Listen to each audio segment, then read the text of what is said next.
We begin in South Africa, where public sector unions have sent a strong message to government.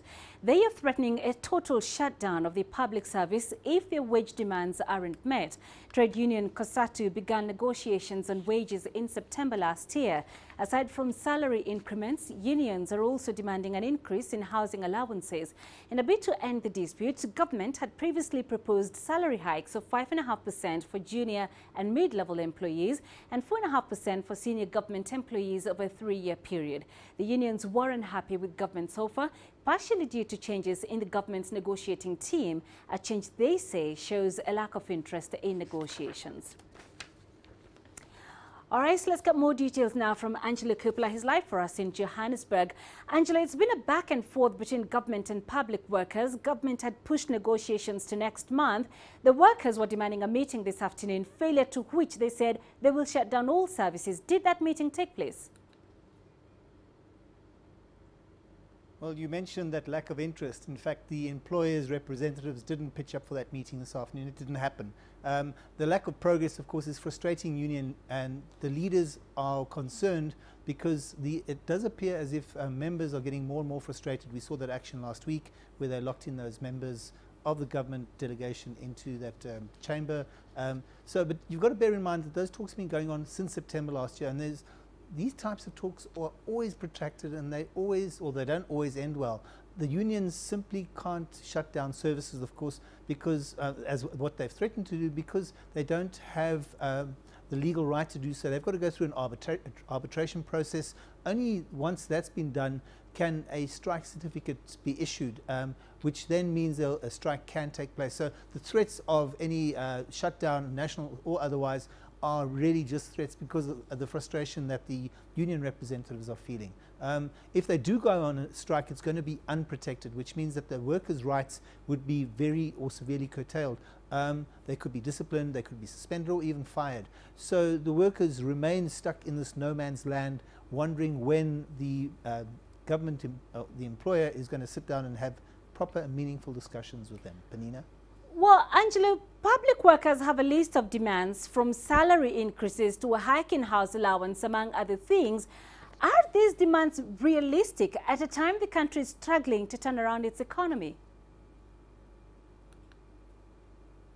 Well, because the COSATU position is very simple and very straightforward. They want a CPI, that's a consumer price index, increase plus 3%. That CPI will match the cost of living increases that many of these workers have been through and are facing because of VAT, fuel, and a range of other price increases. The 3% that they're asking on top of that is going to give them a little marginal increase to take home at the end of each month.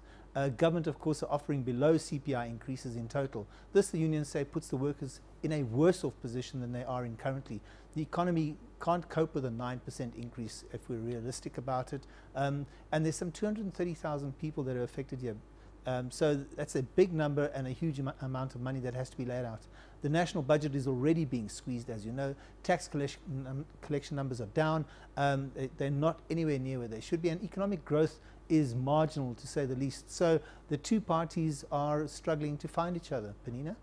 Well, and we know, of course, Angelo, that COSATU is an affiliate or an ANC ally, I should say.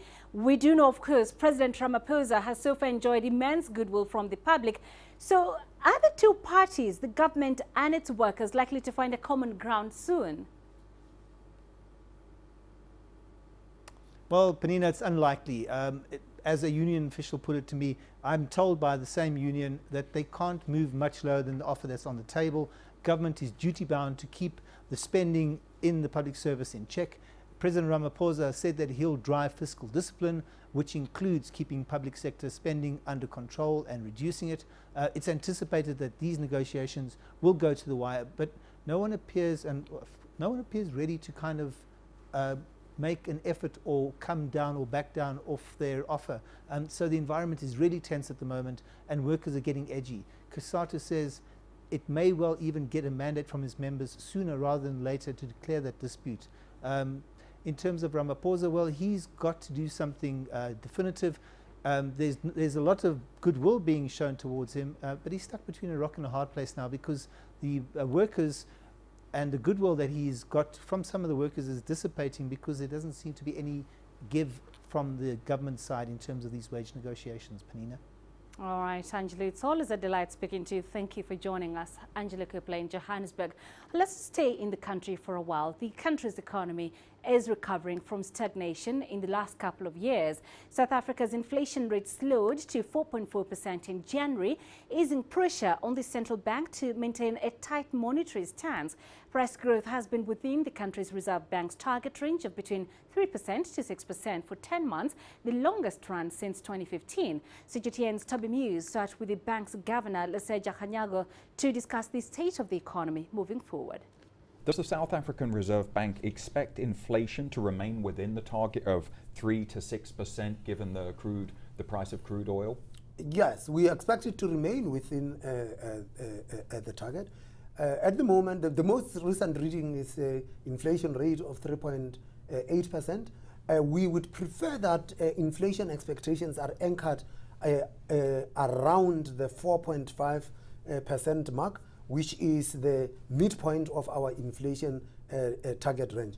Over the next 2 years, we still expect that inflation will remain within the target. And you did mention the risk of oil, that the crude oil prices have gone up, but they have been mitigated by an appreciation of the rand. So those two sort of like seems to have offset each other to some extent, but there are other disinflationary pressures than that enabled the inflation outlook to remain within the target.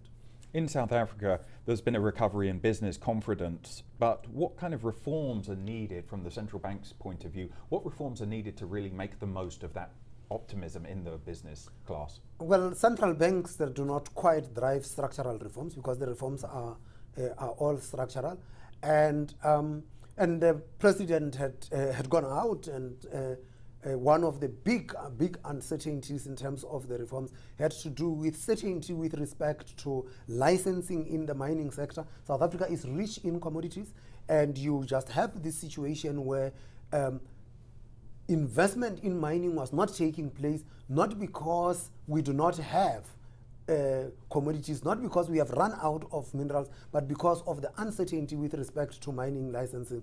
And the new Minister of Mineral Resources had given himself very tight timelines within which to clear the uncertainty so that you could allow investment to take place. There are other structural reforms which have to do with the reform in the education sector. The government had announced that South Africa would be providing free university education. That should alleviate the skills constraint. And then of course there are the other areas where we had to allow the private sector to come where the state is dominant. And I think the most prominent sector has been with respect to energy, where we had brought in the independent power producers who provided renewables and added power to the grid. It's those kinds of things. So it's not like many of the things that have to take place, they are actually such low-hanging fruit, like in the manner in which I had spelled them.